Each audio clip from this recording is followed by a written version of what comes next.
तो आज बात करते हैं गढ़मुक्तेश्वर नाम के एक गांव की। एक ऐसा गांव जहां जैसे ही सूरज ढलता था, एक अजीब सी खामोशी छा जाती थी। ये वो वाली शांति नहीं थी जो सुकून दे, नहीं।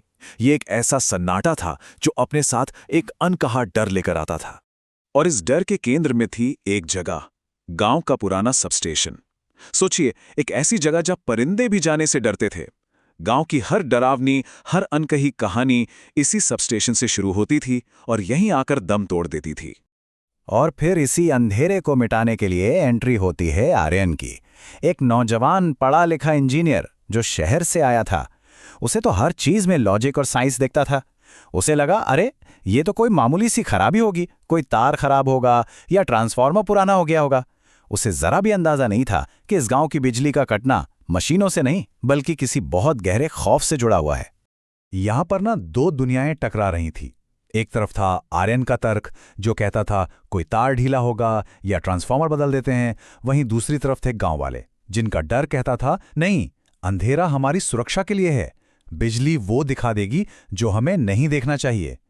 जहां आर्यन को गांव वालों में सिर्फ आलस दिखता था, वहीं गांव वालों को हर रात उस डर की आहट सुनाई देती थी जो पूरे गांव पर राज करती थी। गांव का ये जो अनकहा सा डर था ना, वो अब और भी ज्यादा साफ और खौफनाक होने वाला था। ये तब हुआ जब गांव के एक बुजुर्ग दीनदयाल काका आर्यन के पास आए और उन्होंने उसे एक सीधी, सपाट और डरावनी चेतावनी दी। लेकिन आर्यन, वो तो ठहरा शहर का लड़का। उसने इन बातों को बस अंधविश्वास मानकर हंसी में उड़ा दिया। उसे लगा ये सब गांव वालों के काम चोरी के बहाने हैं। और उसने फैसला कर लिया कि अगली सुबह वो खुद जाकर देखेगा कि इस मौत के दरवाजे के पीछे आखिर सच क्या है। पर उसी रात कुछ ऐसा हुआ जिसने आर्यन के साइंस और लॉजिक को हिलाकर रख दिया। आधी रात को बरामदे से गीले कदमों की आहट आने लगी। फिर हवा में एक ठंडी सी सरगोशी और उसके बाद दरवाजे पर तीन धीमी, बहुत सोची समझी सी दस्तकें। उस सन्नाटे में ये आवाजें किसी अनकहे खौफ का पैगाम लग रही थीं। दरवाजे पर हुई वो दस्तकें सिर्फ दस्तकें नहीं थीं, वो एक ऐसी मुलाकात की शुरुआत थीं जो आर्यन को सीधे उस गांव के सबसे भयानक और गहरे सपने में खींच कर ले जाने वाली थी। दरवाजे पर एक नौजवान खड़ा था। नाम था रुद्र। उसका चेहरा बिल्कुल सफ़ेद था, जैसे उसके शरीर में खून की एक बूंद भी न हो। वो गिड़गिड़ा रहा था कि उसकी माँ बहुत बीमार है, उसे दवा चाहिए, और कोई जो उसके साथ उस पुराने कुएं के पार उसी मना किए हुए रास्ते पर चल सके। दीनदयाल काका की चेतावनी आर्यन के दिमाग में गूंज रही थी। फिर भी उसका ज़मीर जीत गया और वो मदद के लिए तैयार हो गया। और बस यहीं से आर्यन उस अनजाने, अनचाहे सफर पर निकल पड़ा।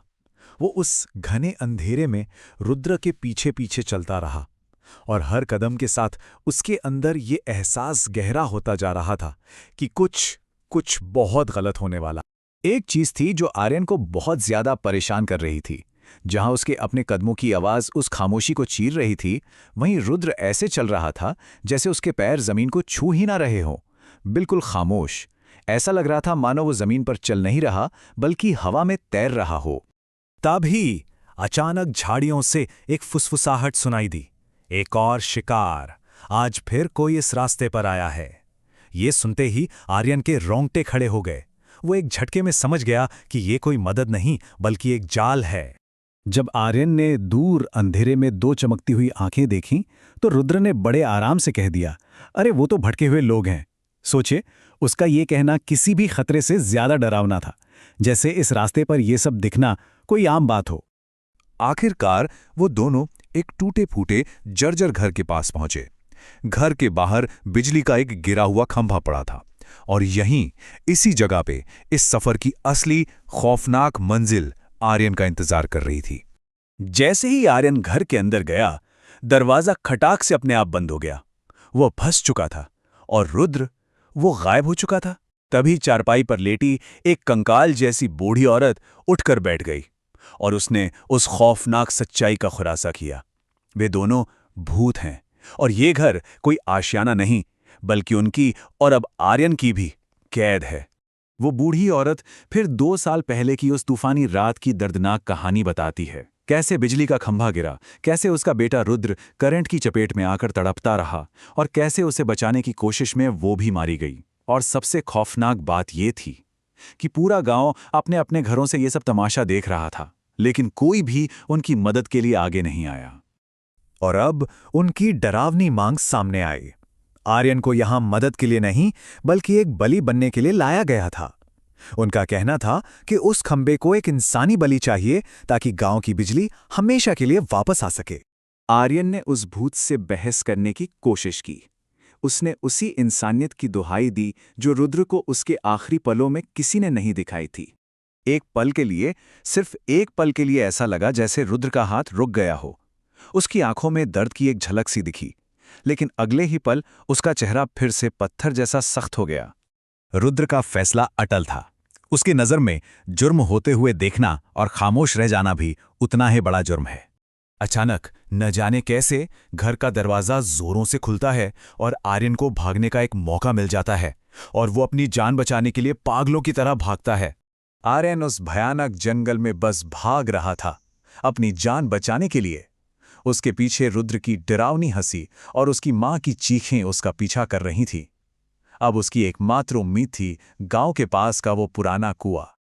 लेकिन जैसे ही वो हफ्ते हफ्ते कुएं के पास पहुंचता है, अंदर से एक और आवाज उसे पुकारती है। अब आर्यन बीच में फंस गया है। पीछे रुद्र और उसकी मां की आत्माएं हैं और आगे कुएं से एक नया अनजाना खौफ उसे अपनी ओर बुला रहा है। तो कहानी तो यहीं खत्म हो जाती है, लेकिन अपने पीछे एक बहुत बड़ा और मुश्किल सवाल छोड़ जाती है। अगर मदद न करना एक जुर्म है, तो क्या उसकी कीमत चुकाने का हक किसी बेगुनाह को है?